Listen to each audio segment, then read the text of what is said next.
Okay. Next exercise is squats. So with this exercise, we're just doing body weight. You don't need to have any additional resistance if you don't want to, but if this is too easy, I do advise that you find something that you can hold to create more of a challenge for yourself. So with this, we are just going to stand about shoulder width apart. You can definitely step wider if that's what's more comfortable, or more narrow. You can turn your toes out slightly if that is what works for you. There's no wrong stance for squats.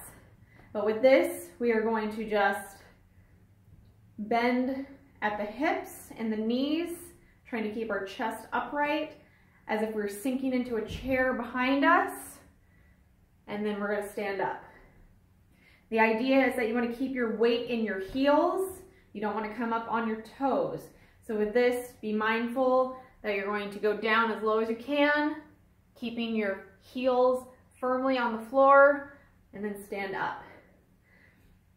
So again, shoulder width apart approximately, sinking down, and then going back up. Go as low as you can. So if you can only go here and back up, that's fine. If you can go all the way down and back up, and like I said, depending on your stance, you might be able to get more range of motion, but go as low as you can comfortably. I mean, not too comfortably, but if you feel pain, stop. Don't do anything that's painful, but if you get to a place where you just physically can't go any further, then that's a sign that we need to work on something to help get that range of motion to a place that where it's supposed to be. But also, I lost my train of thought.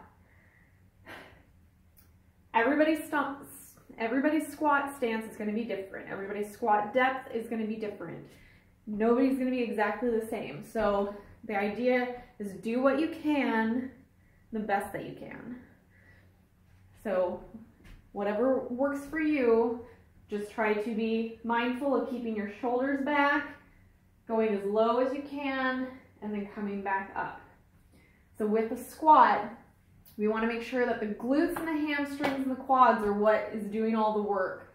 So bending my knees and my hips, trying not to lean forward, making sure that I'm keeping my chest up.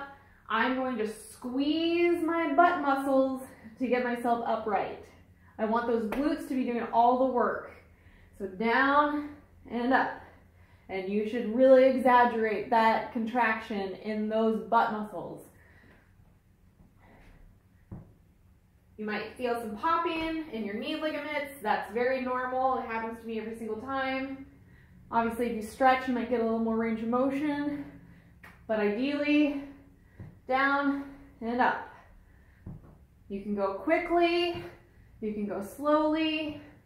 Once you find what works for you, just get it done.